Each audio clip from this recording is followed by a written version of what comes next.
Mr. President, thank you for convening this meeting, and I also thank Secretary General for his briefing. I acknowledge the presence of honorable ministers and other high-level officials in this meeting, including the Special Representative of the President of the State of Palestine, His Excellency Mr. Ziad Abu Ammar. Mr. President, this Council has had hundreds of meetings to discuss the Palestinian question since it was first seized of the matter in 1947. For Guyana, at its core, the Palestinian question is a question of justice. Thus far, justice has been delayed, and therefore justice has been denied to the people of Palestine for more than 7 decades. This injustice was born in violence and has continued to be manifested in further cycles of violence, with perhaps the worst manifestation beginning on 7th of October 2023, and continuing as we meet here today. It has also been manifested in repression of a kind that has put a stranglehold on the Palestinian nation and seriously imperiled its right to exist.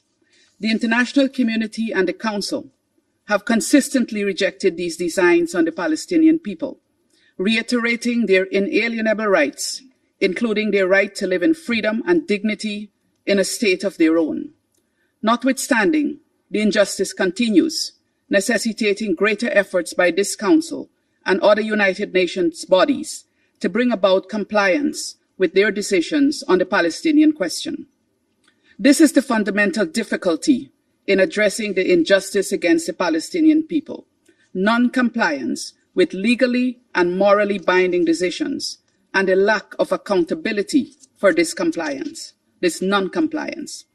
The Council needs a new approach that would yield sustainable results. Mr. President, Excellencies, the latest cycle of violence against the Palestinian people in the Gaza Strip has created a crisis of catastrophic proportions. It may take generations for the consequences to be addressed. Homes, schools, hospitals, roads, and other critical infrastructure have been destroyed, concomitantly depriving more than 2 million Palestinians of their right to be free from arbitrary interference of their homes, to education, to healthcare, and to a dignified existence. This war is also leaving a devastating human toll, with nearly 34,000 Palestinians killed and close to 80,000 injured since October 7th. The occupying power, Israel, has described this war as a war to destroy the capabilities of Hamas. In reality, however, it is a war that is destroying women and children at a disproportionate rate. They represent almost 70% of those killed. It is also a war that has created fatal levels of insecurity for civilians and humanitarian personnel, including UN personnel, with more humanitarian workers killed over the last 6 months than in any single conflict in a single year.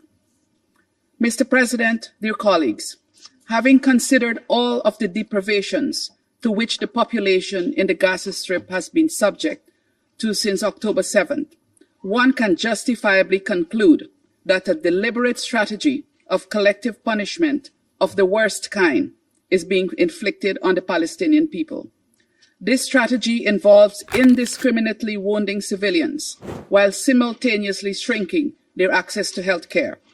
It also involves a systematic decrease in the safe places to which they have access, cramming them into smaller and smaller spaces while simultaneously threatening to bomb those same spaces.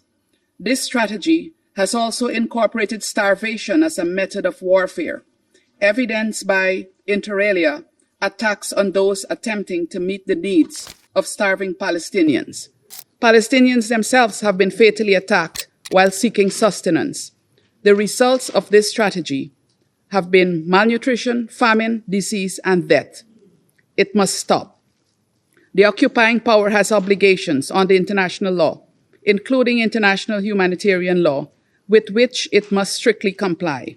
In this context, Israel is obligated to implement the orders issued by the International Court of Justice on 26th of January and 28th of March, and Guyana calls for full compliance.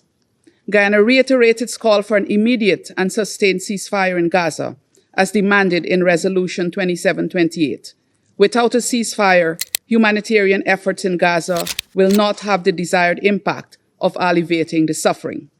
We stress the importance of additional routes into Gaza to scale up humanitarian relief and call on Israel to immediately implement its decision in this regard without impediments. Guyana also underscores the importance of the work of agencies providing critical support to the Palestinian people. In this regard, we stress the importance of UNRWA as an indispensable lifeline for Palestinians. We further stress the need to ensure adequate funding for UNRWA.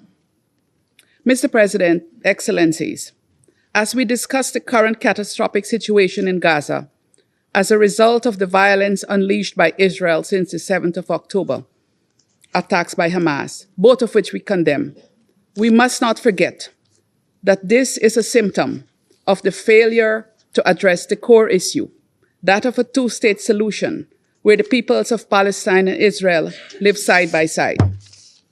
Indeed, Mr. President, Excellencies, and colleagues, as this Council prepares to consider the state of Palestine's membership of the United Nations, Guyana sees a perverse paradox. We have, on the one hand, a situation where one of the two states, the state of Palestine, who, notwithstanding the horrors they continue to face under decades of occupation, continues to believe in this United Nations and is therefore here before us once again to seek membership. On the other hand, we have the other state, Israel, a full member of the United Nations since 1949, who is relentless in denigrating and denouncing the United Nations, including today, being the most ardent opposer to the State of Palestine's application for membership.